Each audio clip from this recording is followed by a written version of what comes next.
Tidak ada hukuman dari Allah. Dan Allah yang Maha Cinta tidak pernah menghukum. Allah itu hanya mengingatkan kita saja supaya kita sadar. Jadi segala peristiwa yang terjadi dalam kehidupan tergantung sudut pandang kita. Apakah kita mau menganggap peristiwa itu sebagai momen untuk mengingatkan kesadaran kita, atau kita mau menganggap yang namanya peristiwa itu sebagai hukuman? Sayang sekali banyak manusia yang menganggap sesuatu yang tidak enak datang dalam kehidupan sebagai hukuman. Dan yang luar biasa, hukuman itu kemudian dijadikan Allah sebagai kambing hitamnya. Kan itu sebetulnya sesuatu yang kontradiktif. Di satu sisi mengatakan Allah Maha Cinta, Maha Pengasih, Maha Penyayang, dan Allah itu tak ternoda oleh apapun. Tetapi di sisi lain seakan-akan Allah itu pendengki, gampang marah ketika kita tidak mengikuti keinginannya. Itu yang keliru. Konsepsi Tuhan yang semacam itu harus sudah diruntuhkan. Sekarang saya ambil contoh yang sederhana. Kita jangan berbicara Tuhan yang maha tak terbatas. Kita lihat yang terbatas saja dulu. Kalau kita sedang berada di ruang sempit, di mobil, ada orang kentut, dud, bau nggak? Bau nggak? Kenapa bau? Karena ruangnya sempit. Setiap yang sempit itu selalu ternoda. Tapi di sekarang nggak usah ruangnya terlalu besar. Di masjid ini aja segede gini. Mungkin saya dari tadi sudah ada. Mungkin. Tapi karena ruangnya luas, tidak ternoda. Jadi kata ruang yang luas ini emang gue pikirin. Apa artinya kentut bagi ruang yang luas? Ini baru ruang luas loh, belum tak terbatas. Ini supaya gampang mengilustrasikannya. Jadi sebetulnya segala sesuatu akan terasa dampaknya kalau sempit. Contoh, bagi orang yang sempit ilmunya, masalah sedikit aja menjadi luar biasa dampaknya. Tapi bagi orang yang luas ilmunya, masalah sebesar apapun gak masalah.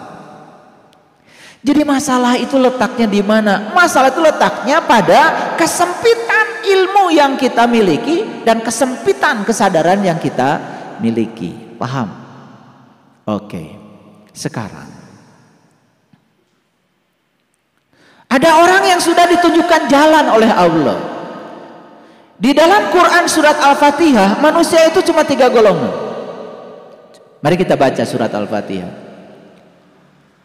Syiratal ladzina an'amta 'alaihim ghairil maghdubi 'alaihim waladdallin. Kan gitu. Cuma 3. Syiratal ladzina an'amta 'alaihim. Golongan pertama al-mun'am 'alaihim, orang yang dapat nikmat. Golongan yang kedua al-maghdub 'alaihim, orang yang dimurkai. Tidak ada di situ dikatakan dimurkai Allah. Al-maghdub itu dimurkai. Sebetulnya ketika orang itu melakukan kejahatan, dia dimurkai siapa? Saya yakin dimurkai oleh dirinya sendiri. Ketika dia melakukan kejahatan, dia tersiksa. Disiksa siapa? Disiksa oleh nuraninya sendiri. Benar kata R.A. Kartini bahwa nuranimu adalah nerakamu. Saat kamu melakukan kejahatan, nuranimu sendiri akan menyiksamu dengan rasa bersalah. Betul? Jadi di Quran tidak dikatakan al-maghdub itu adalah kemurkaan Tuhan. Kok Tuhan murka? Bagaimana dia yang maha cinta bisa murka? Yang murka itu kan kamu, kata Allah. Dan yang luar biasa ya, banyak orang belajar ilmu tauhid, kelihatannya menjunjung tinggi Tuhan, tapi merendahkan Tuhannya sendiri. Karena Tuhan dipersamakan dengan dirinya sendiri. Kalau kita baik sama Tuhan, Tuhan memberi pahala. Kalau kita jelek pada Tuhan, Tuhan menyiksa. Yang punya sifat seperti itu Anda, bukan Tuhan. Tuhan tidak punya sifat seperti itu. Bahkan saya ingat statement orang-orang bijak. Jika kamu melayani Allah, maka Allah akan melayani kamu. Jika kamu mengagungkan Allah, maka Allah akan mengagungkan kamu. Dan jika kamu melupakan Allah, isi berikutnya. Pasti jawabannya Allah akan melupakan kamu. Emang Allah pelupa? Nah, makanya belajar hati-hati. Jika kamu melayani Allah, Allah akan melayani kamu. Jika kamu memuliakan Allah, Allah akan memuliakan kamu. Jika kamu mengagungkan Allah, Allah akan mengagungkan kamu. Dan jika kamu melupakan Allah, Allah tidak akan melupakan kamu, tapi Allah akan menjadikan kamu lupa pada dirimu sendiri. Itu bahasa Quran itu keren. Keren sekali. Jadi golongan yang pertama adalah yang dapat nikmat. Golongan yang kedua adalah yang dimurkai. Golongan yang ketiga adalah ad-dolin, orang yang tersesat karena dia tidak tahu jalan. Nah, status semua manusia kebanyakan tuh ad-dolin. Dia itu tersesat karena tidak tahu jalan. Begitu dia minta kepada Allah, ihdina syiratal mustaqim, tunjuki aku ke jalanmu yang lurus ya Allah. Maka Allah mengabulkan permohonannya. Maka dia ditunjukkan jalan lewat seorang guru yang mursyid. Maka kemudian dia dibimbing untuk meniti ke dalam diri, langsung naik kelas dari adolin menjadi al-mun'am alaihim, orang yang dapat nikmat. Nah, orang yang dapat nikmat itu persis seperti orang yang baru bangun tidur, antara sadar dan tidak sadar. Itu yang disebut dengan lulungu. Disitulah dia harus waspada. Makanya dia diharuskan memohon perlindungan kepada Allah. Kul a'udzu birabbil falak, aku berlindung kepada Allah dari subuh kesadaran ini. Ya Allah, berikan aku kekuatan agar aku tidak tidur lagi. Minta kekuatan. Dan ketika kita meminta kekuatan pada semesta, semesta akan berikan kekuatan pada kita. Gak minta sih. Mau minta kekuatan pada kebodohan pikiran. Setelah dibuka mata kalbu, berikutnya apa? Berkomunikasi pada pikiran yang sempitnya. Lalu pikiran menjadi setan baru. Karena setan itu tidak pernah membisik dari kejauhan. Membisiknya lewat pikiran. Masa cuma begini? Apa iya? Nah, pada saat itu muncul pertanyaan, dijawab lagi oleh pikirannya sendiri. Maka setan bertanya pada setan. Jawabannya jawaban setan, dan pasti mengarahkan manusia pada setan. Itu yang terjadi. Digaraplah oleh pikiran buruknya. Bagaimana kesadaran bisa muncul di situ? Gak akan muncul. Lalu kemudian dia berpaling dari yang ditujukan tadi. Terus pertanyaan tadi, gimana hukumnya kalau dia berpaling? Bagaimana Allah terhadap dia? Jelas, jawaban saya sangat jelas. Allah tidak akan menghukumnya, tetapi dia akan dihukum oleh pilihannya sendiri. Jadi ibaratnya gini, sudah dialiri listrik rumah kita, lampu nyala. Besok-besok saya tidak suka nyala lampu, tolong dong PLN putusin aja, gelap-gelapan aja. Ya, namanya di kegelapan. Jadi manusia yang hidup dalam kegelapan itu persis seperti orang yang nyetir matanya ditutup. Kebayang nggak? Coba ada orang yang nyetir mobil, nyetir motor, matanya ditutup, kebayang nggak? Kebayang ya? Pertama, kalau nggak ditabrak, dia kan pasti nabrak, betul nggak? Dan kemungkinan untuk nabraknya banyak. Jadi jangan heran ya kalau dalam hidup banyak manusia yang nabrak aja terus. Iya. Iya. Main labrak aja kan? Betul nggak? Iya.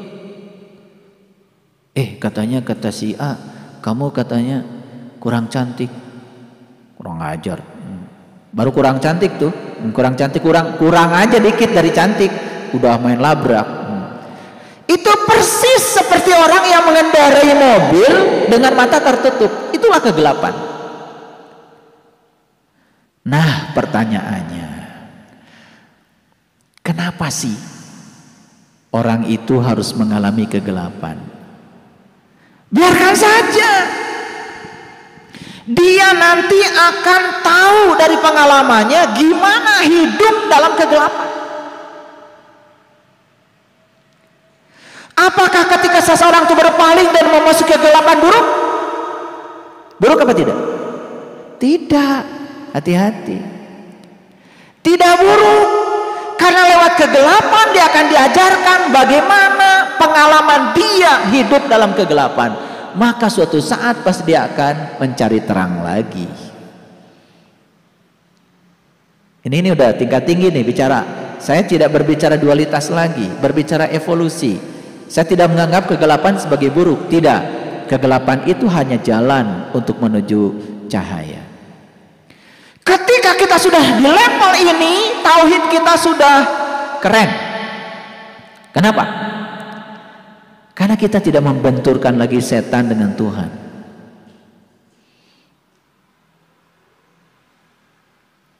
Kan kebanyakan orang belajar agama selalu membenturkan setan dengan Tuhan. Jadi seakan-akan di semesta ini ada kekuasaan lain di luar kekuasaan Tuhan. Itu sudah syirik. Emang ada kekuasaan lain di luar kekuasaan Tuhan? Bukannya Tuhan meliputi semesta raya? Jadi yang ada itu cuma pernyataan seperti ini. Kehadiran cahaya atau ketidakhadiran cahaya. Cuman itu saja. Kehadiran cahaya itu yang disebut dengan terang.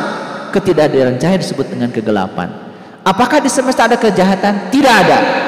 Yang ada adalah ketidakhadiran cahaya saja. Dan kenapa orang harus mengalami pengalaman dalam ketidakhadiran cahaya? Biarkan dia mengalami sendiri. Ayo, apakah orang nganggur itu buruk? Tidak. Biarkan saja. Dia ngejalanin sendiri, merasakan sendiri. Gimana sih rasanya nganggur?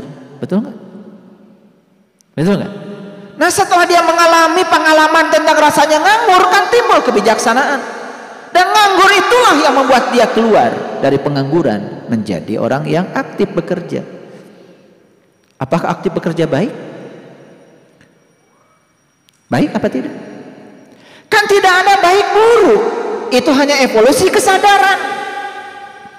Itu hanya soal pilihan. Dan ketika dia bekerja banyak uang, bisa menyantuni banyak orang, kan dia jadi bahagia. Betul nggak? Dan dia sendiri diajarkan dengan itu lewat semesta. Itu kebijaksanaan. Hati-hati, kebijaksanaan bisa muncul pada peristiwa yang disebut baik, pada peristiwa yang disebut buruk. Ya toh?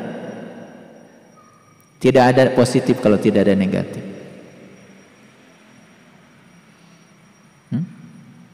Dan kita harus sadar ya. Coba lihat saya semua. Ketika bilang ini baik, pikiran sedang menciptakan buruk nggak? Coba ulangi lagi. Ketika saya punya benda, saya bilang ini baik, pikiran sedang menciptakan buruk nggak? Sedang menciptakan buruk, cuma nggak disebut aja. Ketika saya bilang ini siang, pikiran sedang mengatakan malam nggak?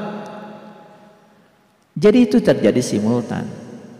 Jadi ketika kita bilang ini baik, pasti ada pembandingnya toh, sesuatu yang disebut buruk. Dan ketika pikiran mengatakan ini baik, sebenarnya dalam waktu yang sama pikiran pun menciptakan buruk. Hati-hati, makanya kalau bisa bebas dari konsep baik buruk itu keren banget. Jadi sekarang ganti saja, tidak ada baik, tidak ada buruk, yang adalah evolusi kesadaran. Ganti bahasanya, lebih keren lagi, evolusi kesadaran. Ya toh? Iya. Orang tua kita, leluhur kita, hidup di zaman yang berbeda dengan kita. Baik apa buruk? Kan tidak ada baik buruk. Yang adalah evolusi. Betul nggak? Ya, evolusi. Dan jangan lupa loh, kita itu ikut dalam evolusi itu. Karena kita kan sudah lahir, kita pernah hidup dulu di zaman dimana internet belum ada. Dan kita lahir lagi ke dunia ini dimana internet sudah ada. Itu hanya evolusi saja. Tidak ada baik buruk. Makanya kehidupan yang lalu disebut primitif. Hati-hati ya, begitu menyebut kata primitif, pikiran kita jadi negatif. Karena dalam kamus bahasa Indonesia primitif ya sering diartikan negatif. Kan dalam kamus bahasa Indonesia primitif diartikan terbelakang. Primitif diartikan tertinggal. Padahal kata primitif dalam bahasa Indonesia aslinya dalam bahasa Inggris. Primitif, dari kata prime. Prime itu utama. Prime itu pertama. Prime itu original. Prime itu asli loh. Ya. Makanya primus dalam bahasa Latin itu dari prime.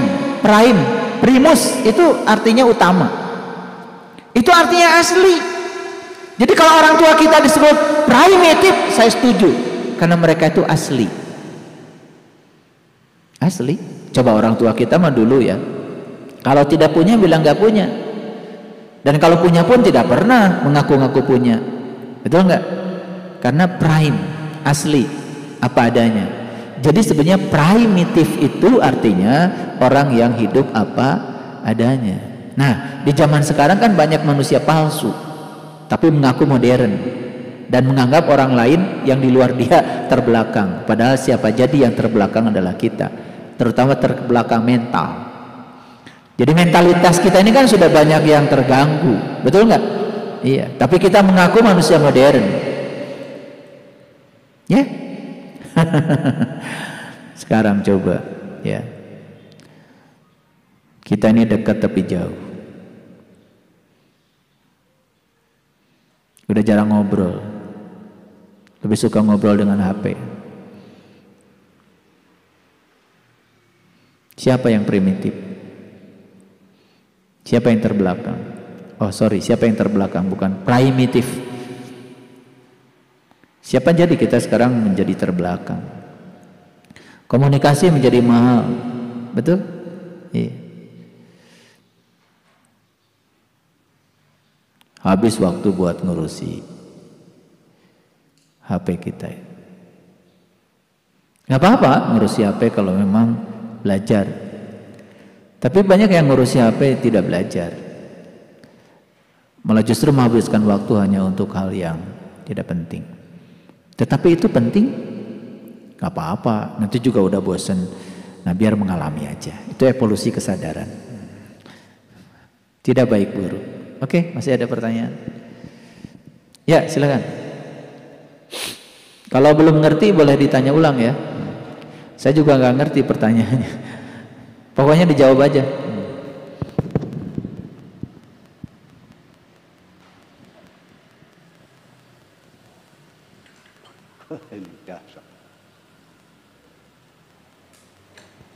Silakan Ayah Asep. Bedanya kalau saya bicara dengan ditanya. Kalau ditanya keluar keluasan pengetahuannya keluar. Oleh karena itu bagus kalau saya ditanya.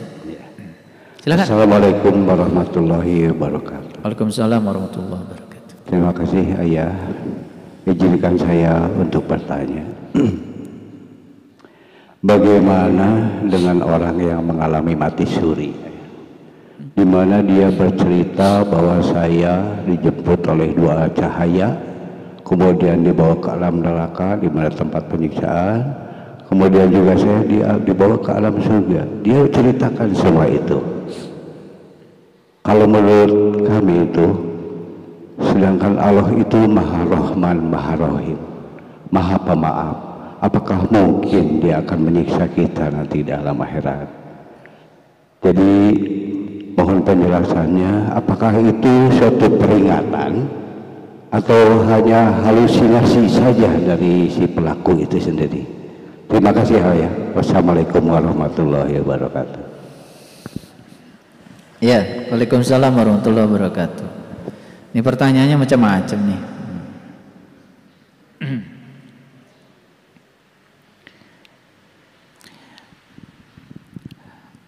Ada riset yang sangat bagus, banyak buku yang berbicara tentang kumpulan pengalaman orang yang mati suri. Tetapi ini riset, ini hasil riset, sampai diwawancarai ya secara jelas. Bahkan mohon maaf, dalam buku-buku tentang reinkarnasi itu juga banyak ya dialog dari seorang peneliti terhadap orang-orang yang mengalami mati suri. Jadi mati suri itu fakta, ada memang. Nah, kenapa kita ngasih judul pengalaman itu mati suri? Hati-hati, yang ngasih judul kita sendiri. Ya, yang ngasih judul kita sendiri. Jadi yang terjebak. Pokoknya ada yang orang di dalam kehidupan nyata ini bisa diperjalankan oleh sang pemilik semesta untuk menyaksikan berbagai hal secara spiritual. Apa itu namanya? Terserah namanya mau apa. Nah, supaya gampang diberi nama saja, namanya mati suri, kan supaya gampang. Apakah yang diceritakan oleh mati suri tadi itu, saya melihat surga, melihat neraka, itu juga hanya sebutan dia terhadap pengalaman itu. Yang ini disebut surga, disebut neraka karena dia memiliki pengetahuan tentang itu sebelumnya. Apakah itu layak disebut surga dan neraka? Itu juga masih subjektif, belum tentu itu namanya. Yang jelas dia melihat itu, namanya apa? Terserah. Jadi kita buka dulu ya, jangan sampai kita terjebak oleh pikiran-pikiran yang buruk. Ya, jadi pengalaman tentang yang semacam ini itu dialami banyak sahabat kita. Salah satunya Bunda Tahyan waktu di Gunung Padang kemarin mengalami pengalaman yang semacam itu. Kalau diceritakan mungkin panjang, tapi ceritanya udah sampai ke saya. Bagaimana merasakan penyatuan dengan alam-alam yang luar biasa, dengan alam-alam yang tinggi dialami. Dan saya mendengar begitu banyak sahabat-sahabat kita yang mengalami pengalaman itu. Termasuk ada sahabat kita yang sudah pergi meninggalkan kita, namanya Bunda Iin. Bahkan beliau mengalami mati suri 7 kali. Dan setiap mengalami pengalaman itu selalu diceritakan kepada saya.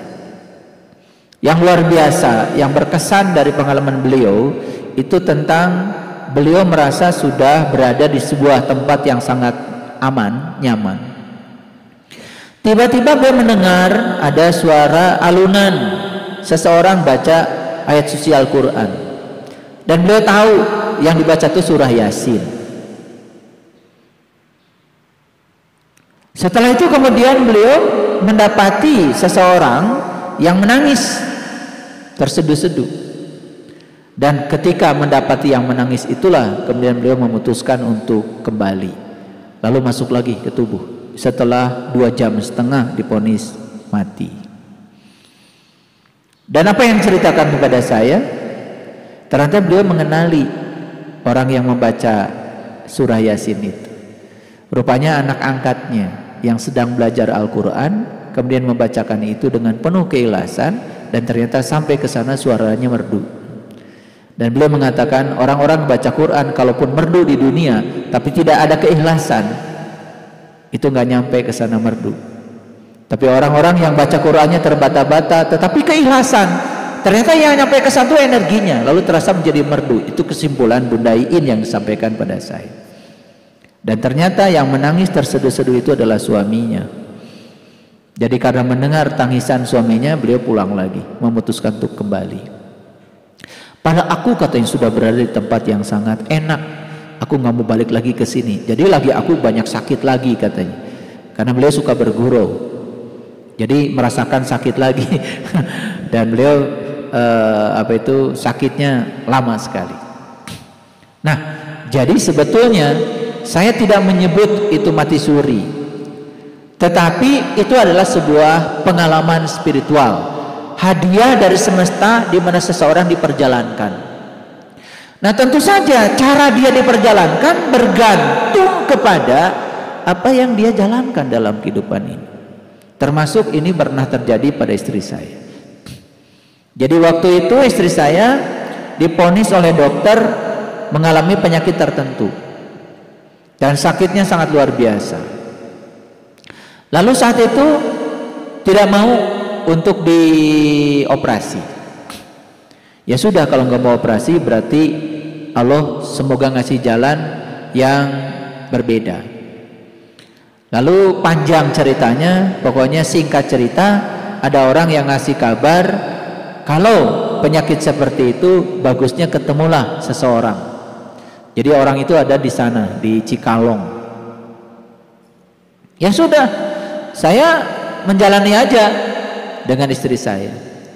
Jadi sebelum sampai di lokasi itu, ya saya lihat istri saya terus saja meringis kesakitan dengan yang dideritanya. Dan saya sambil nyupir saya pegang, saya menyupir saya pegang. Dan pada saat itu kemudian waktu sholat asar tiba. Udah saya berhenti, saya pamitan. Waktu pamitan itu istri saya nggak merespon apa-apa. Saya pikir dia sedang tidur. Ya udah saya sholat. Setelah selesai sholat, saya ke mobil, kemudian istri saya menangis. Rupanya istri saya diperjalankan pada saat itu. Itu juga boleh disebut mati suri, tetapi apalah sih namanya, tapi itu sebuah perjalanan. Dan waktu itu diperjalankan menyusuri lorong cahaya. Dan pada saat menyusuri lorong cahaya itu, di sana itu ada satu gerbang, dan di sana itu ada tempat yang sangat indah menurut istri saya. Dan ingin masuk ke situ. Tapi saat ingin masuk ke situ, dia bertemu dengan dirinya sendiri. Jadi penjaganya itu dirinya sendiri. Karena mau desak masuk, kemudian ditendang. Saat ditendang ya kemudian, makanya istri saya masih ada sekarang. Apakah itu disebut mati suri? Yes, itu sebuah pengalaman. Tapi namanya apa? Saya tidak tahu. Jadi pengalaman itu ya, dan biasanya pengalaman tentang mati suri itu biasanya menyaksikan alam-alam tinggi, alam-alam luhur. Nah sekarang pertanyaan Ayah Wardi tadi ya, orang ini menceritakan melihat ini, melihat itu. Ya, sebetulnya Nabi Muhammad juga menceritakan dalam pengalaman Isra Mi'rajnya itu kan menyaksikan berbagai hal. Ya kan? Nah itu perjalanan spiritual kalau menurut saya. Itu hadiah dari semesta tentang berbagai hal yang ditunjukkan. Nah untuk apa? Jadi kalau kita diberi kesempatan untuk nganyang Kapageto, menyaksikan peristiwa-peristiwa di dunia, di alam-alam yang semacam itu, kan sebetulnya pesan spiritualnya sederhana, supaya saat kembali ke kehidupan, kalau masih diberikan kehidupan, kita bisa mengambil pelajaran dari sana. Kerinduan pada alam cahaya bisa jadi. Kemudian kewaspadaan dalam hidup, karena rupanya ya di alam-alam itu juga ditunjukkan tentang berbagai macam kesusahan hidup akibat dari karma yang dibangun oleh dirinya sendiri. Itu bisa jadi. Tapi prinsipnya siapapun yang diperjalankan dalam perjalanan itu hanya sedang diajarkan bagaimana untuk bisa hidup lebih baik. Itu cinta kasih Allah. Saya kira itu poinnya. Jadi banyak sekali orang yang mengalami pengalaman ini, dan itu adalah hadiah dari semesta untuk orang-orang yang khusus biasanya. Gitu. Terima kasih ya. Masih ada? Terima kasih Ayahanda. Oh, masih ada, masih ada, silakan. Ada. Ini pertanyaan susah-susah. Ya, mohon izin ya Guru. Assalamualaikum warahmatullahi wabarakatuh. Waalaikumsalam warahmatullahi wabarakatuh. Saya pernah mendengar sampai saya berpikir sampai saat ini saya belum bisa ke arah sana. Dari pernyataan Ayah Guru di media mengenai satu hal dalam meniti ke dalam diri, kita menggunakan atau saya lupa lagi pernyataannya menggunakan atau mencari rahasia di balik singkatan-singkatan ayat Quran. Atau yang saya lebih kenal ismun jamil. Seperti alif, lam, ro, ya, sin seperti itu. Nah, saya mohon penjelasan. Apakah dengan seperti itu kita lebih bisa meniti ke dalam diri? Karena sampai saat ini arti dari meniti ke dalam diri itu baru bisa dapat tadi, yaitu mencari jalan atau mencari jalan keluar dari suatu permasalahan tadi gitu. Oke, itu aja ya Guru. Terima kasih. Baik Pak Yunan. Kata-kata meniti ke dalam diri itu pengertiannya sangat luas.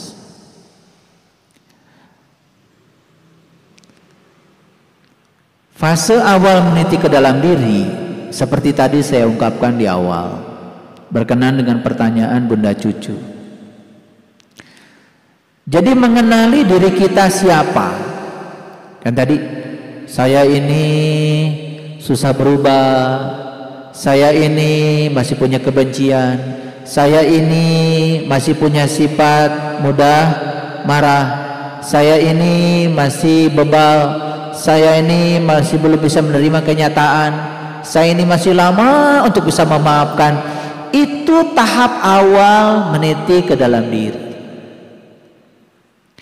Itu tahap awal untuk tahu siapa diri kita. Pada level awal itu sudah meniti ke dalam diri. Ya. Karena dengan mengetahui siapa diri kita, kan kita mencari cara untuk mengubah diri kita supaya tidak seperti itu lagi. Nah, ketika kita mencari cara untuk mengubah, disitulah akan masuk lagi meniti ke dalam diri pada level yang lebih dalam. Sehingga pada puncaknya kita akan tahu, oh ternyata yang suka tersinggungan, yang suka marah, yang gampang terluka, yang sakit hatian, oh itu bukan diri saya rupanya. Kapan kesimpulan itu terjadi? Ketika kita sudah tahu diri saya yang sebenarnya bukan itu hanya pikiran saya, diri palsu saya, itu ego saya. Diri saya yang sebenarnya tidak terjebak lagi oleh hal yang semacam itu, karena diri saya yang sebenarnya adalah sumber asli saya, sumber kesadaran saya. Nah, untuk sampai pada kesimpulan itu dalam proses meniti ke dalam diri, tentu saja banyak sekali ya fase-fase yang harus dilakoni. Nah, kemudian pertanyaannya, kenapa kok di dalam Al-Quran itu banyak sekali ya bahasa-bahasa simbolik lah, mungkin itu maksudnya. Kalau kita lihat ada alif lam mim, ada alif lam ro, ada alif lam mim ro, macam-macam itu, macam-macam. Ada kaf ha ya ain shad, ada ha mim ain sin qaf, macam-macam. Tetapi kalau kita lihat modelnya hampir semua ayat setelah mengatakan huruf-huruf yang tadi itu yang kelihatan susah untuk dicerna, kok ujung-ujungnya alif lam mim zalikal kitab. Nah, hampir semua nih, kalau nanti silakan diteliti, hampir semua surat Quran yang dimulai dengan teka-teki yang semacam itu, ayat keduanya pasti cerita kitab. Maka saya mengambil kesimpulan, jadi daripada kita menjelaskan satu huruf belum tentu benar, maka saya mengambil satu pernyataan yang lebih global lagi.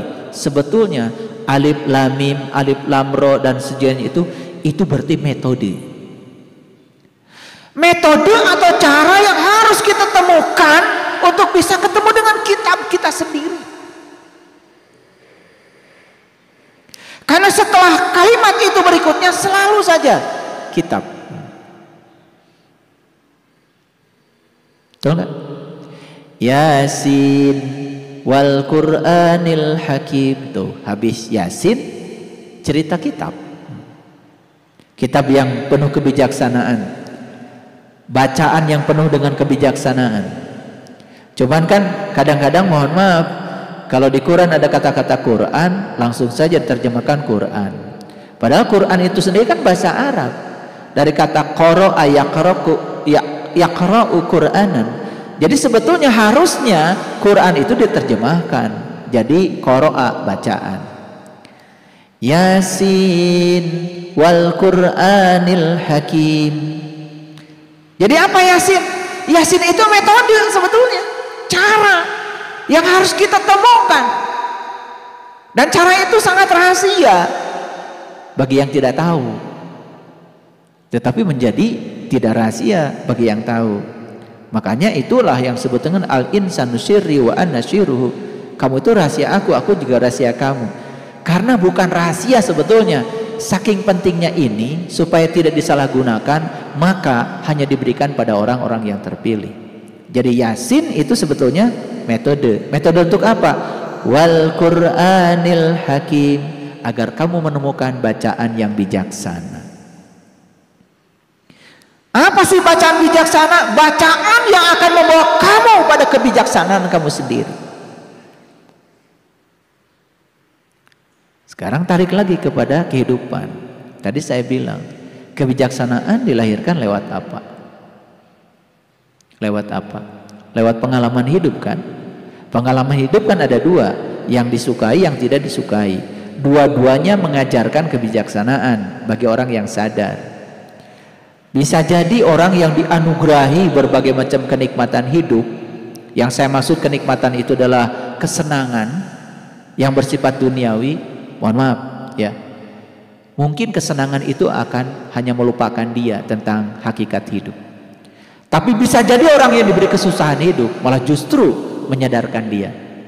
Dan saya yakin di kelas spiritual pasti ya peserta didiknya itu orang-orang yang sedang mengalami kesusahan hidup, yang sedang mengalami kesenangan hidup, keberlimpahan harta apalagi, tidak akan ada di kelas spiritual. Itulah nasib saya, memang begitu. Guru spiritual itu selalu didatangi orang-orang yang bermasalah. Dan karena masalah itulah mereka diantarkan ke sini, bukan? Jadi sebetulnya masalah itu adalah berkah yang bisa mengantarkan seseorang menemukan kesadaran. Ya, makanya saya kemarin kan nulis, harta itu ya, harta itu hanya bisa memberikan kesenangan, tapi harta belum tentu bisa memberikan kebahagiaan. Karena kalau kebahagiaan Allah letakkan di harta, yang bahagia cuman konglomerat dan pengusaha. Makanya kesenangan itu ada di harta, tetapi kebahagiaan ada di dalam diri kita masing-masing.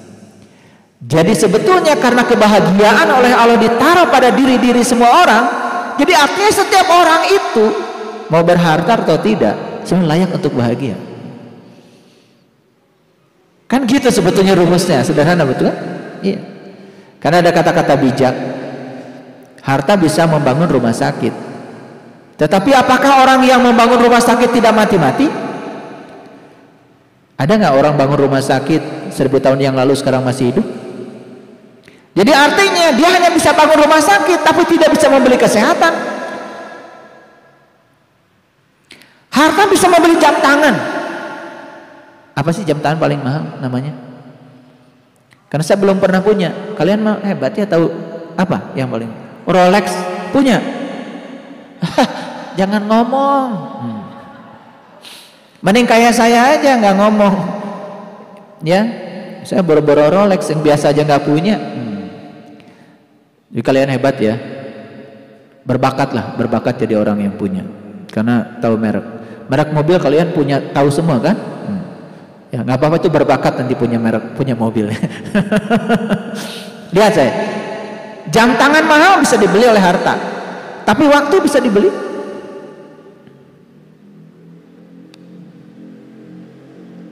Ventilator bisa dibeli nggak sama orang yang kaya? Tapi napas bisa dibeli?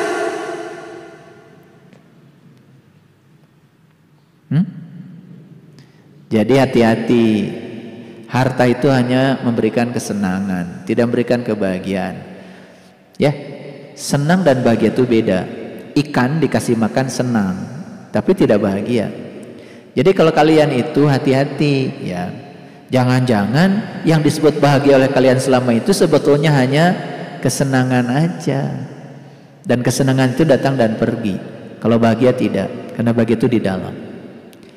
Orang bahagia itu ya banyak duit bahagia, tidak punya duit juga tetap bahagia. Nah kalau bahagia itu tergantung banyak tidak banyaknya duit, berarti yang kalian sebut bahagia itu bukan bahagia, itu kesenangan itu. Salah aja itu. Jadi kalian mesti sama dengan ikan.